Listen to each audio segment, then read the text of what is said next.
V dnešnom videu vás zavediem do opusteného schátralého a zdevastovaného areálu pionierského tábora Jánošík. Pre tých neskôr narodených musím povedať, že trojtýždňové turnusy bývali počas letných prázdnin.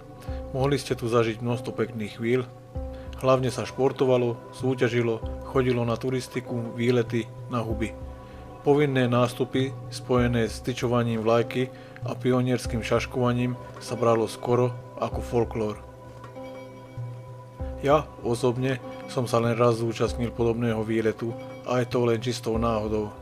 Rodičia dávali žiadosti do škôl, kde triedna učiteľka, vtedy ešte súdružka učiteľka dávala súhlas a kde sa vyjadrila v krátkosti, aký ste žiak.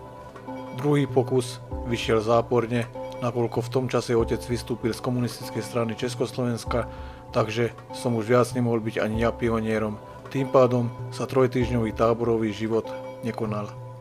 Tento tábor nie je ešte veľmi zničený, vedia o ňom iba asi domáci a zo pár nadšencov opustených miest.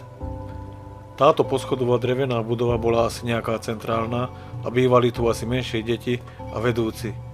Do budovy som nevstupoval, nie je tam už nič zaujímavé, nábytok a vybavenie je preč, zostal len zdevastovaný a nepotrebný odpad.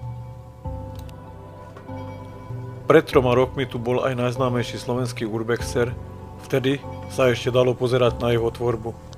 Od toho času sa tu toho moc nezmenilo, možno práve aj polohe, kde sa nachádza. Podobný tábor na strednom Slovensku do mesiaca bol zničený, ako ho prestali strážiť. Tento, kebyže je niekde pri Bratislave, tak by tu boli len základy.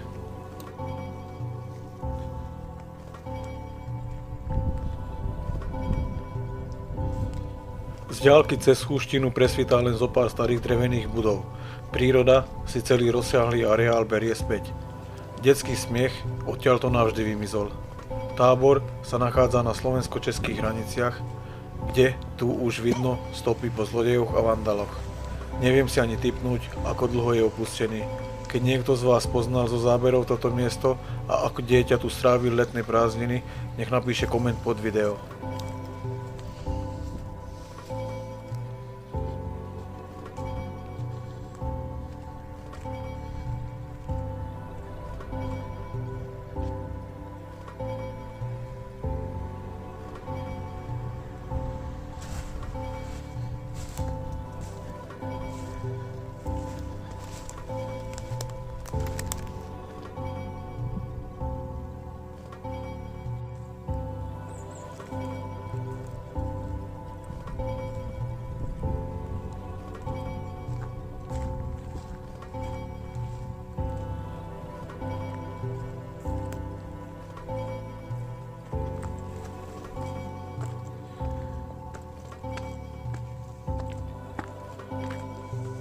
Medzi kuchyňou a hlavnou budovou je nenápadné schodisko, ktoré som takmer prehliadol. Strecha kuchyne sa vplyvom počasia úplne prepadla, neskôr som sa pozrel aj tam. Schody viedli k početnej chatovej osade.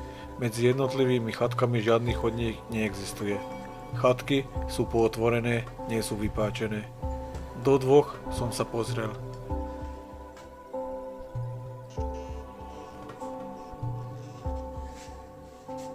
Každá chatka bola poschodová, v každej bola samostatná kúpeľňa.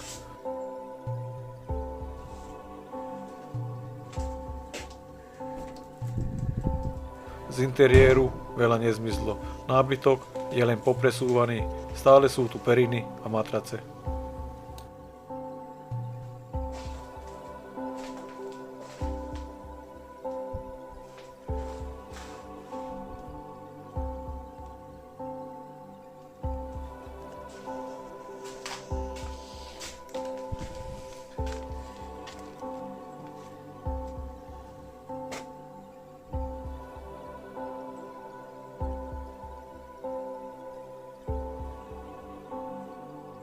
Z časového hľadiska som nebol v ostatných chatkách, neviem ani koľko ich je tu v tomto areáli, ale myslím si, že sú v podobnom stave ako tieto, ktoré práve vidíte.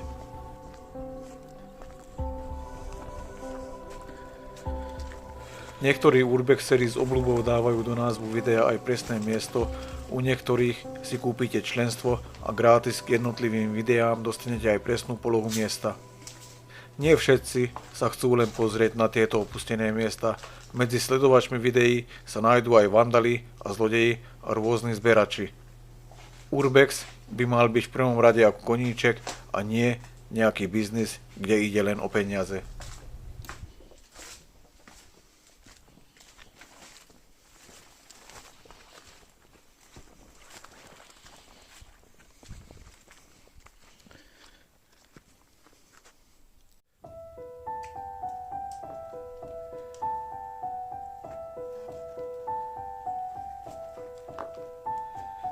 Chlapčenské WC sú zdevastované. Podobné pisoáre bolo vidieť v minulosti na železničných staniciach. Aj tu je deravá strecha, o pár rokov z budovy nezostane nič. Nad malým pódium vidno prvé grafity. Priestory jedálne sú už minulosťou. Je len otázkou času, kedy padne celá budova.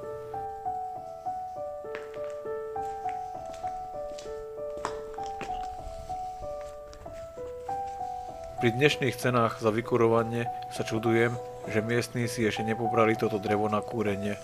Alebo je to naozaj tak, že tu bývajú iní ľudia?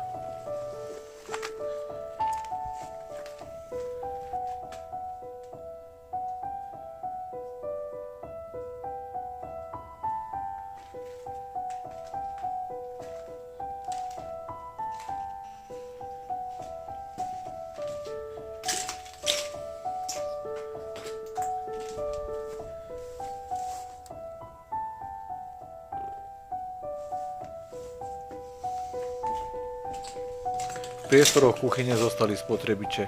Celý priestor je v dezolátnom stave. V minulosti tu bolo jedno červené rádio.